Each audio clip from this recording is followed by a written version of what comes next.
Good afternoon. Here we are on the Inneractive and Fibre boat in the middle of Cannes as part of the Cannes Lion Festival.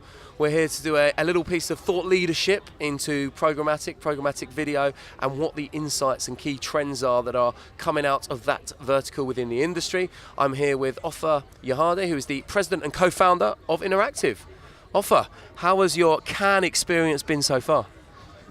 Exactly what you would expect from a Cannes experience. We enjoy here at the boat, surrounded by the sea and good friends and partners. This is our third year at Canna.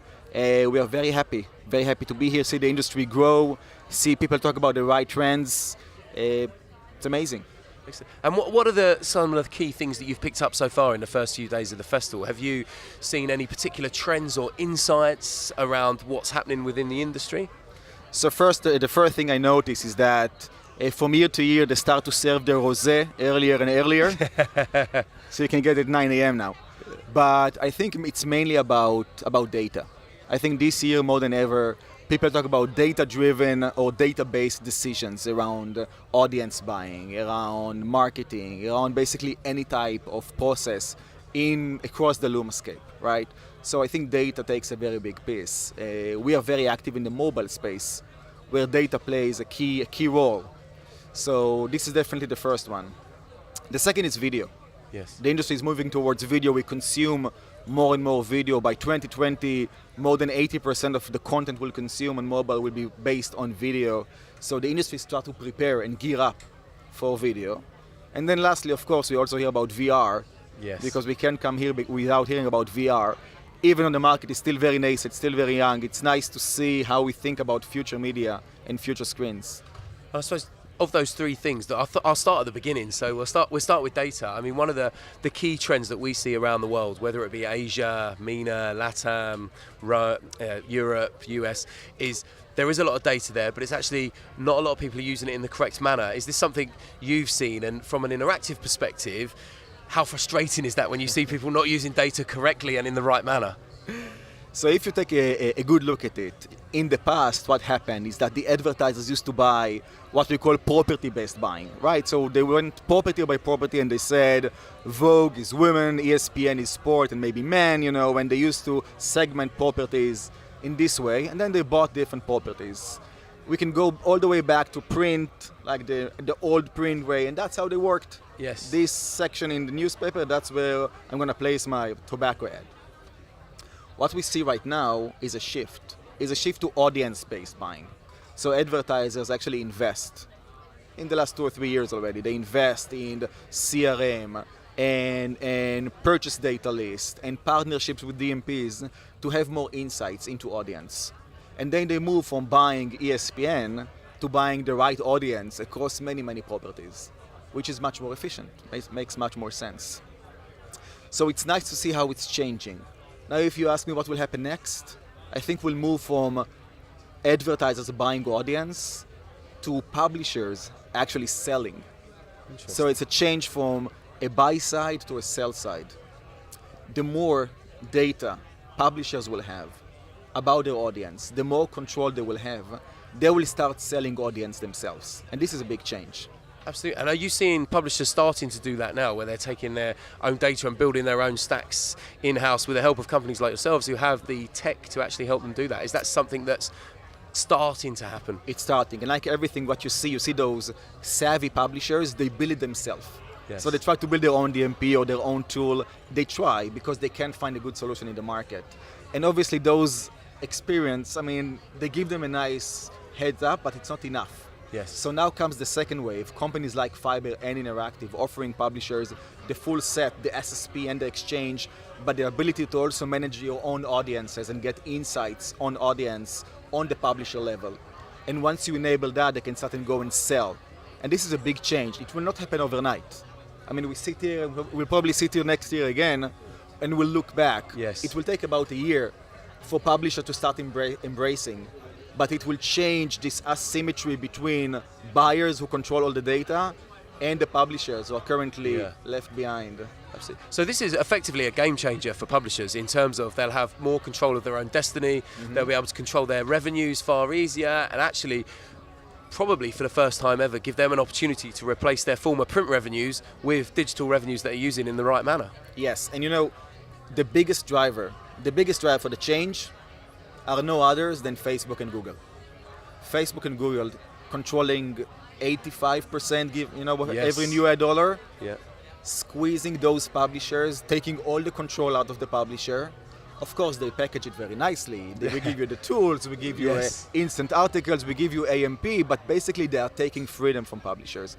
And publishers are in a very tough position. If I were a publisher today, I'm in a very tough position. Yes. Because the walled gardens, Facebook and Google, they have all the control. They have the scale and distribution, but they are taking away my control. So our idea of this shift from advertisers buying to publishers selling is to allow publishers to really control their own destiny. Once you give them data, once you give them more programmatic tools, they can actually have a valid offering. It doesn't mean that Facebook and Google will not control the 85%. Okay, it will still happen, but those remaining 15%, a $30 billion market, only this 15%, we need to make sure publishers have the right tools. Wow. So it's quite an exciting place, and I suppose leading on from that, once you've got the data in the right place, I suppose the big question is how you retain and educate those creative agencies to utilize that data in a creative manner to entice the consumer in. Absolutely, absolutely. If you go here boat by boat pretty much, and you ask about video and data, or programmatic video if you wish, you will hear there is not enough programmatic video. We can't succeed in programmatic video. And the reason it's really hard, like you said, it's hard. Yeah. It's education, it's the understanding, it's the standards. People are doing whatever they want. Programmatic video is the future of this industry, but we have to unlock it. So we need to work very closely together as an industry and define standards and define how we want to do it and make sure we speak the same terms around data, and the taxonomy is the same, the audience is the same, we have the right transparency. Only when we have this in place, programmatic video will work. And until then, the agencies will look and say, it's still small, I can't find the reach, and they will not step in. So that's why we need to invest what we have in 2017, 2018, in bringing up programmatic video. That's definitely our mission. And that's really interesting. Obviously, you look at video, and people still say TV is the biggest spender as a global medium for advertising. But actually, if you take the video bites, who kind of controls that video? Is it the media owners themselves, those TV networks, or is it tech companies that begin to control the kind of content that goes in there? Or are you merely the kind of data and the back ends to that? I tell you what, it's a good question. When we just started about a year ago to move more and more into the programmatic video space, we thought, how can brands and agencies compete with performance advertising, right? Let's be honest, mobile today is still dominated by app installs and performance advertising, which can yield very high eCPMs. And we asked, can we find the competition for it? What we realized that given the right scenario, any brand can participate in a unified auction and they can win. They know how to put the right CPMs, they know how to put the right bid in the right time, if you help them. So we need to help the brands to succeed. It goes back to, using the same standards, using the same language, and providing transparency. If you do it, it can work. And then, what you see high CPMs, you see the spend, and you ask about TV moving to mobile. They would love to move to mobile if you provide them the same experience as they're used to. If you give them the right transparency and the right language, they will happily shift budgets because they know that the young audience is not there. Yes. And if they want to measure audience and conversion, they have to do it on mobile. So it's only about how do you bridge the gap between the current buying experience they have on TV to what we'll have on mobile. Yeah, that's a very interesting point. You mentioned their transparency a few times. That's one thing I earlier today did a round table where we talked to clients about transparency and what it means for them. Are they really that interested in it? How do they ensure that everything they do is transparent and they know where everything's being spent?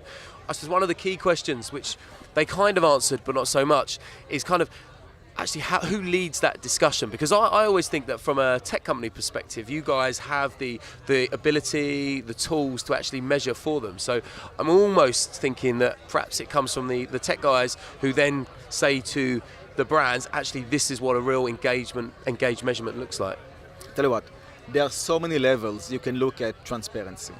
you can come to brands and agencies, and they will demand transparency. They want to know, what am I buying? What is it at the end of the funnel? Yes. But it's not enough. I think it's actually for the publishers to demand from the tech companies the transparency. Transparencies into fees. How much are you really taking? What is the actual revenue share?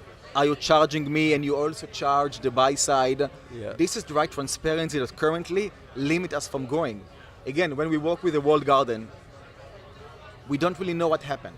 Yes. When you work with a private company, or a public company for that sake, on the open internet, not the walled garden, you have to ask yourself, what am I getting paid for? And what does the other side see? So transparency goes from both sides.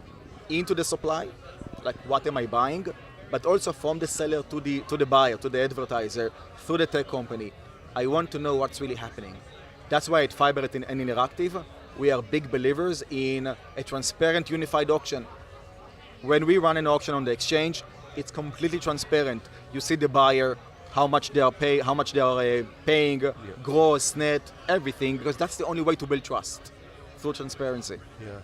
And how do we touched on there, it's an interesting point, transparency, but we also touched on the Google and Facebook with their duopoly. Do you think that as an industry we need to A, break that duopoly, B, do we get them to actually come to the table and say, here are some measurement techniques that we should be using, or C, is there another alternative? We can ask a lot of things, Yes. Yeah. But if you look at what happened in the last year, the unfortunate mistakes that were found here and there on, Facebook measurements and such, and that eventually they did open up to third-party measurements. I think Moat was one of the latest, right? Yes. On viewability. These are all very good steps in the right direction. Again, I do not think that this duopoly is going anywhere. It's here to stay. The 85% will not stay. These are some facts, and it's okay, because that's how we consume our content. But we have to ensure that the remaining 15%, and don't take it lightly, it's $30 billion. Yes, it's a big amount. Just those 15%. For many publishers, that's all they see. Not everyone are using Facebook and Google. Or maybe they use it, but it's not their primary source. We need to make sure those 15% keep going and provide value. So yes, we have to keep monitor and make sure Facebook and Google behave, but even more importantly, look at the open internet, like the open garden, and make sure over there we know what we have to do.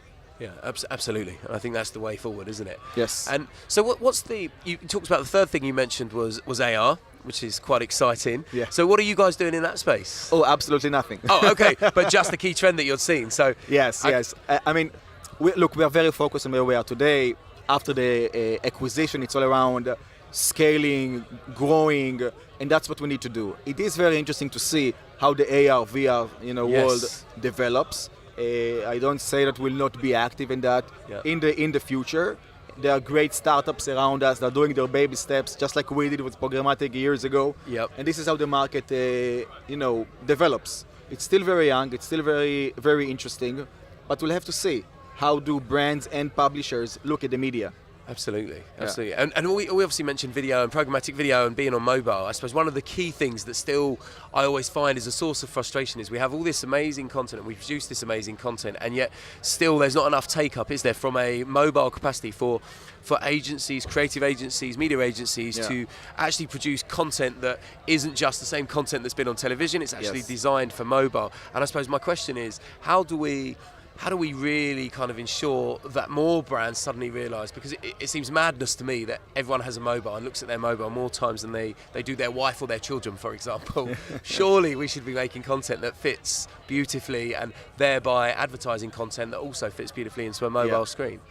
This is a really good question, and we have to be realistic about it. Video production will grow and we'll see more and more video content in the next 5 to 6 years, but it will take some time. The biggest problem we have is that video supply on mobile is limited. There is limit to how many pre-rolls or video interstitials you could find once you put YouTube aside, because not all advertisers, especially now, want to advertise on YouTube necessarily. So you ask yourself, if video supply is limited, how can it grow?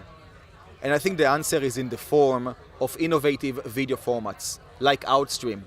Right. Outstream is where you place a video content in between non-video content, like in-feed, what Facebook and Snapchat are doing, and now more and more publishers are basically in a smart way placing native video placements within the content.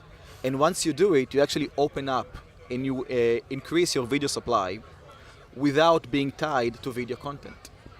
And this is something that we see more and more. We see more premium publishers like the Huffington Post and Axel Springer are adopting the Outstream unit and placing native video placements inside their content. And this will definitely grow more and more programmatic video consumption. And I suppose on the back of that, when you talk about measurement, if you're a brand, what does actual measurement look like now? Because we talk about, Facebook at one point, if you went down the feed and the video played for 2 seconds, they counted that as a view. But what does the future look like for measurement from a consumer and from an advertiser who says, I want to place this 2-minute video here? What do they count as engagement? How would Inneractive kind of say that they dealt with engagement from that perspective? So we take a very strict approach to viewability in video and also on display. And viewable means it was viewed. Okay, yes. So at least 90% of the video was viewed for more than 2 seconds. Okay. The way we look at it, so one of our key video products called Stoli, and Stoli allow you to place different video placements inside the app or the page. And as the user scroll or swipe, he will start watching a video ad and he will scroll by it, the ad will stop. And the next time he comes across a different ad placement, the ad will actually continue and pick up from where you left it.